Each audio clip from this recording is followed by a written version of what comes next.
O livro As Flores do Mal, de Charles Baudelaire, provocou indignação quando foi publicado pela primeira vez. O autor foi condenado por ofensa à moral pública, teve que pagar uma multa e algumas poesias foram censuradas, que é o mais grave. Esse aqui é o trecho de uma delas, que eu vou ler para vocês. Assim eu quisera uma noite, quando a hora da volúpia soa, as frondes da tua pessoa subir, tendo na mão um açoite, punir-te a carne embevecida, magoar o teu seio perdoado e abrir em teu flanco assustado uma larga e funda ferida. E como em êxtase supremo, por entre esses lábios frementes, mais deslumbrantes, mais ridentes, infundir-te, irmã, o meu veneno. Pois bem, essa poesia aqui se chama Aqui Está Sempre Alegre. E para falar sobre ela, nós convidamos o professor Álvaro Silveira Faleiros, do Departamento de Letras Modernas, da Faculdade de Filosofia, Letras e Ciências Humanas, lá da USP. Tudo bem, professor? Obrigado por ter vindo aqui na Univesp TV, no Estúdio Univesp, para falar do Baudelaire. Então, esse trecho aqui é um dos trechos proibidos na época do Charles Baudelaire. Você estudou bastante ele e está preparando até uma nova tradução do livro. Queria que você comentasse para a gente qual foi o impacto desse livro quando ele foi lançado. O Baudelaire, ele lança esse livro em 1857. 57. 1857. Na metade do século XIX. É bem ali na metade, e ele marca uma passagem do romantismo para o que a gente poderia chamar de simbolismo. Quase parnasiano, né? Tem uma dimensão importante, um cuidado, um apuro formal no livro.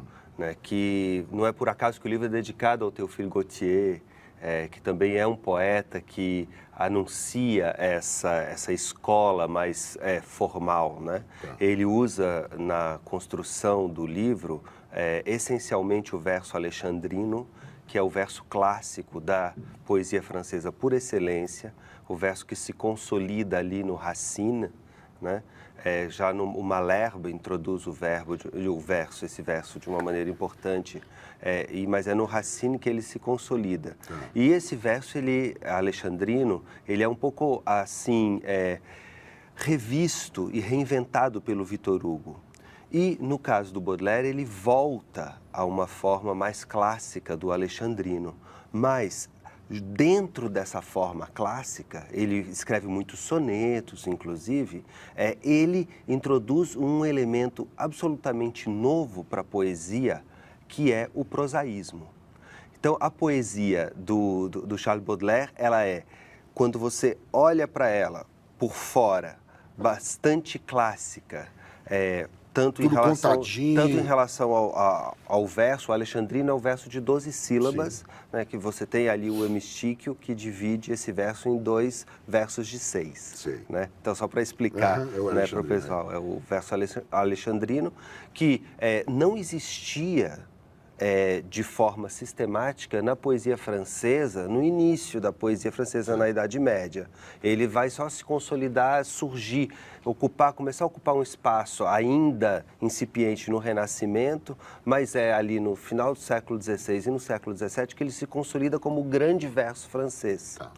Aí depois, no século XVIII, ele é um pouco deixado de lado. No século XIX, ele volta com força a partir do Baudelaire, ou graças a ele. Mas dentro desse verso, eu acho que isso é muito importante dizer, dentro desse verso, o Baudelaire começa a escrever uma poesia mais próxima de uma sintaxe da fala.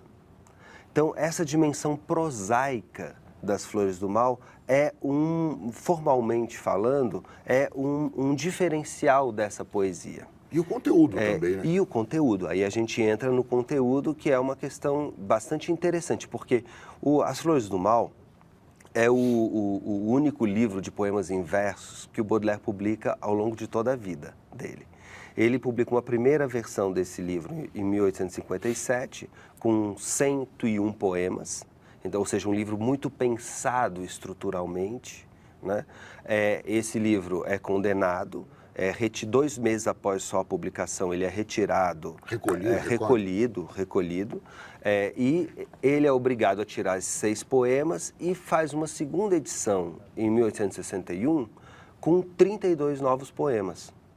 Aí já começa a virar um outro livro, no qual ele inclui os quadros parisienses, o tableau parisien, que é uma parte, hoje, muito considerada. Para retomar a ideia do tema, nesses quadros parisienses é que a gente vai encontrar uma série de poemas que vão inspirar toda uma leitura do Baudelaire por um viés da modernidade, né? Então, na verdade, o termo mesmo modernidade, a palavra modernidade, ela foi cunhada pelo Baudelaire.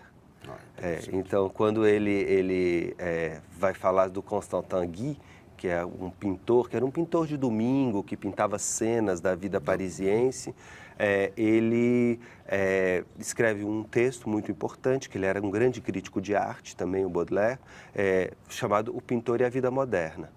E já existia, claro, o adjetivo moderno desde muito tempo, mas ele cunha, então, esse substantivo modernidade para dar conta de explicar um momento... De explicar essa maneira de se relacionar com o mundo que está ligado ao desenvolvimento da cidade, ao desenvolvimento do capitalismo, ao desenvolvimento também da precarização do trabalho da classe proletária.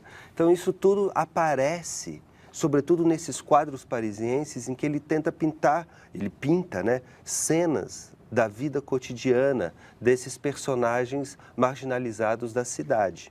Certo. Então, isso aí ocupa, digamos assim, destaca uma originalidade muito importante na obra do Baudelaire, né? Agora, os poemas que foram censurados, foram censurados por essas coisas de moral, questões morais, é isso? Exatamente. Um dos grandes temas das Flores do Mal é o amor, mas um amor erotizado e muitas vezes marcado por um certo sadismo ou uma certa melancolia. É como esse poema que eu li exatamente, aqui na abertura, né? Exatamente. Essa ideia de inocular o veneno abrir feridas. Chicoteá-la, açoitá-la, né? Isso. Então, o amor, ele é um amor difícil, ele é um amor muito carnal, e nessa descrição desse amor carnal, esse elemento da dor, da violência, isso incomoda, né? Incomoda. E ele o faz de uma maneira muito crua, o que também é algo que inviabilizou a circulação do livro à época. E esse livro, na verdade, As Flores do Mal, ele fica proibido até o entreguerras. Até o começo do século XIX? Não, até metade do século XX. Até metade do século XX. Ele fica quase 100 anos proibido. Mas não foi republicado em 1911? Sim, mas mesmo assim o processo de condenação só foi retirado. Eu não lembro exatamente agora a data. Depois da década de 20, 30, assim? Isso, lá para a década de 30. Isso, da década de 20 e 30. É o Paul Valéry que vai publicar um texto importantíssimo em 1924, Situação de Baudelaire, no qual ele justamente mostra a importância do Baudelaire, colocando Baudelaire como o grande poeta francês. Vamos falar um pouquinho dele, então, professor. Conta quem era o Charles Baudelaire. Ele, quer dizer, ele ficou maldito aí depois desse momento. Aí parece que ele o livro teve uma crítica ruim quando foi lançado dos jornais lá franceses. Ele na verdade, era um marginal em termos de sociedade, né? Porque apesar de ter nascido numa família com bens, o pai dele morre e a mãe dele casa então com o general Opic, que até se tornou uma pessoa bastante influente, importante no Segundo Império, era bastante próxima do Napoleão III. E o Baudelaire, já muito jovem, começa a se dedicar a uma vida de boemia. Então, ele, dos 18 aos 20 anos, ele fica, assim, eu vou usar um termo aqui, na esbórnia mesmo, né?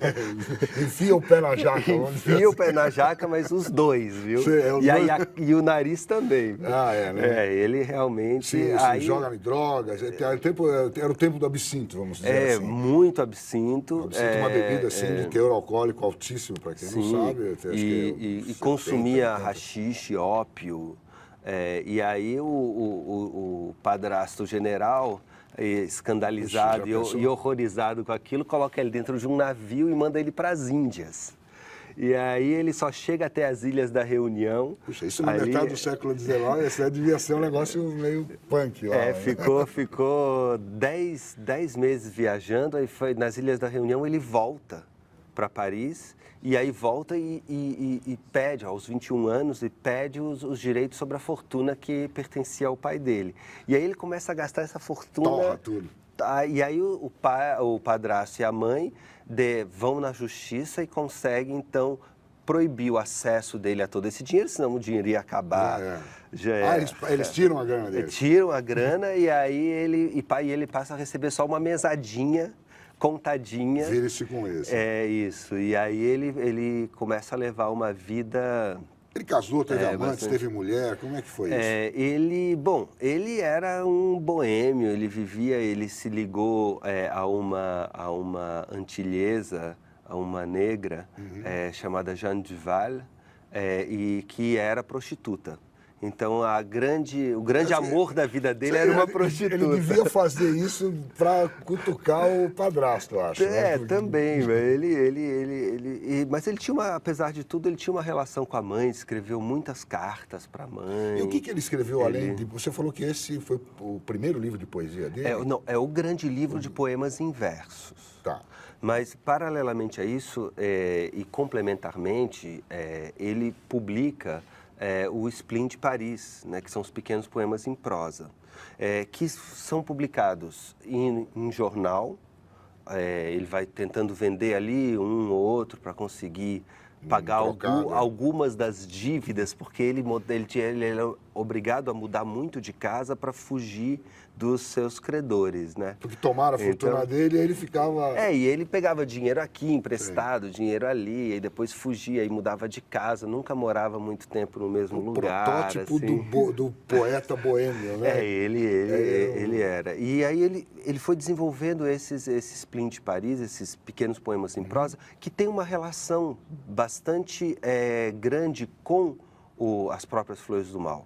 Que apesar de ser em versos alexandrinos, carrega essa coisa prosaísmo, do falado. Carrega esse prosaísmo que se radicaliza nessa experiência do Spleen de Paris. E esse livro acaba sendo um livro póstumo, que sai em 1869. O Baudelaire morre muito cedo, ele morre com 46 anos. Em 1867, ele nasceu em 1821. Então, ele morre 10 anos depois de publicar Flores do Mal. A primeira edição das Flores do Mal. A primeira edição, 10 anos depois, ele morre. E durante esses anos, a saúde dele já começa a se degradar, porque com o tipo de vida que ele levava não era possível. Pegou uma doença lá, uma sífilis, né? Pegou e também muito uso de ópio e de haxixe e absinto. Aí o corpo não aguentou. E ele acabou morrendo bastante jovem, né? Sim. Mas acho que o importante nessa relação das Flores do Mal com o Spleen de Paris é lembrar que, no fundo, esse livro dele, o Spleen de Paris, também é muito importante para o desenvolvimento de uma poesia moderna, porque é uma consciência que aflora... Como é exatamente o nome do livro? Spleen de Paris. Spleen de Paris. O spleen é a melancolia, né? E até o fato dele usar um termo vindo do inglês também é bastante revelador, porque é uma maneira de produzir, talvez dar conta dessa melancolia no seu estranhamento. Né? Quer dizer, quando você usa uma palavra que não é da sua língua, você está lidando com algo que é estrangeiro. Certo. Então, ao ele escolher esse termo spleen, ao invés de falar simplesmente de melancolia, ele está qualificando essa melancolia dentro de um contexto específico, no caso, essa Paris do século XIX. E é um livro de versos livres. Na verdade, é um livro de poemas em prosa, ou de eu até diria mais de uma prosa poética. Porque a ideia de poema ali já é totalmente subvertida, são quase pequenas crônicas do dia a dia. Sem rima, sem rima, sem métricas, hoje, se a gente lê e situar dentro dos gêneros existentes no Brasil, são quase crônicas. Quase crônicas, com pequenas cenas do cotidiano, algumas reflexões sobre a própria arte, sobre a poesia, sobre a vida na cidade. Por que se diz que ele... você falou, né, que ele é quase simbolista, né? Por que se diz que ele inaugurou uma era? Bom, o Baudelaire... Mudou, quer dizer, você falou que ele mudou, ele passou a introduzir esses versos mais prosaicos, né? Sim. Tem uma poesia, fazer uma poesia mais prosaica e tal. Mas e além disso, por que diz que ele abre um caminho? É pelo conteúdo ou é pela forma? O Eliot, T.S. Eliot, ele diz assim, que no fundo o Baudelaire é o último grande poeta romântico, mas que teve essa especificidade de introduzir a cidade como tema. Eu acho que isso, de fato, é uma marca importante da poesia do Baudelaire, é o fato de começar a tratar a cidade, o habitante da cidade, a vida na cidade, como um tema central da poesia. Não a amada, não apenas a amada. Ou a própria arte. Ou o rei. Ou isso, ou a emulação de heróis. Não, ele começa a olhar para a cidade. Então, ele é, de uma certa maneira, esse pintor da vida moderna que ele descreve como no caso dos quadros parisienses. Né? Isso é uma coisa importante. E também o fato de ele, para os simbolistas, ser uma espécie de padrinho, com o poema Correspondências, no qual ele vai associando e produzindo essas sinestesias tão caras a esse movimento que vem depois dele. Né? O simbolismo, né? Depois dele. Então, assim, a gente tem aquele famoso livro do Hugo Friedrich, Estrutura da Lírica Moderna, né? Ele diz assim, olha, você tem ali o Baudelaire, que inaugura essa modernidade poética, e, de uma certa maneira, você tem o grande tema da viagem, da evasão, né, que também está ligado diretamente aos paraísos artificiais, que são estudos que ele escreve também sobre o ópio e o haxixe, que vão inspirar o Rimbaud de maneira importante. Você tem se anunciando já aqui, de uma maneira ainda incipiente, mas importante, um apuro formal e um esvaziamento de um sujeito lírico romântico, ou pelo menos uma problematização desse sujeito lírico romântico que vai levar ao desenvolvimento da poesia do Mallarmé e do Paul Valéry. Então, de uma certa maneira, ele anuncia esses grandes movimentos e também uma certa, nesse mergulho também, depois isso Gerard de Nerval vai mergulhar mais fundo, num certo espaço do inconsciente, do sonho, que também abre para um outro campo possível da poesia que vai culminar nessa poesia surrealista lá na frente. Sim. Então, claro que isso não é o principal no Baudelaire, mas, de uma certa maneira, por esse desejo de evasão, pelo sonho, ele já começa a anunciar isso que depois vai se desenvolver. Ele se preparou para isso? Ele estudou? Ou isso era tudo muito intuitivo? Ele não fez universidade, ele estudou em bons liceus e teve uma formação clássica tradicional, mas ele, já muito jovem, foi para a rua. Sim. Então, a escola do Baudelaire era essa observação da vida. E ele era um grande amante das artes plásticas.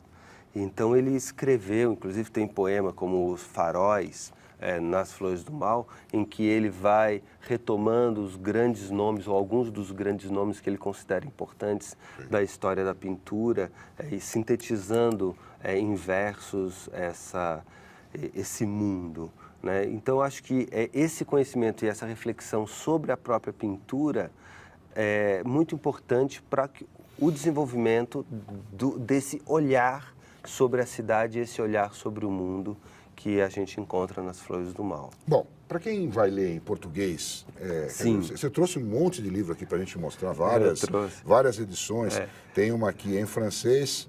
Essa daqui eu trouxe porque, porque ela é muito interessante, porque você tem a reprodução de pinturas da época do Baudelaire que são importantes para entender essa relação dele mesmo com a pintura e ver como esse universo permeia as Flores do Mal, né? Então, porque no Brasil, a edição que a gente tem, digamos, ilustrada, é essa edição do Guilherme de Almeida, com os desenhos que o Matisse fez. Ah, tá. Agora, vou mostrar isso aqui esses desenhos do Matisse, eles estilizam um pouco esse horror que está presente dentro das Flores do Mal, que é diferente do que a gente vai encontrar aqui, por exemplo, quando a gente olha para as reproduções do Daumier, por exemplo, ou do Goya. Sim. Né? Então, assim, entre Goya e Matisse são dois jeitos bem diferentes de olhar para as Flores do Mal, né? Eu, pessoalmente... Muito legal isso aqui, né? Então, essa edição do Guilherme... Essas edições estão todas esgotadas, né? Porque... Não, essa daqui foi refeita agora. É da editora 34, As Flores das Flores do Mal. Flores das Flores do Mal de Baudelaire. Isso. E vamos ver mais aqui. Mais recentemente, o Mário Laranjeira publicou aqui pela Martin Claret essa é a mais recente tradução feita no Brasil. E ela vai dividida em cantos. É cantos que ele divide? Não, são poemas tão sem partes. O livro é dividido em algumas partes, né? Tá, entendi. E tem essa edição aqui, que eu considero uma das melhores, do Fernando Pinto do Amaral. Essa é portuguesa. Ah, tá bom. Essa é portuguesa. Fernando Pinto do Amaral, tradução em prefácio. Da Círio Alvinha, de 1999, e ele já procura uma tradução em que ele não está tão preso à rima. Métrica. A métrica sim, mas a rima não. Entendi. E o que permite a ele se aproximar mais das imagens do Baudelaire. Então, isso que eu queria te perguntar.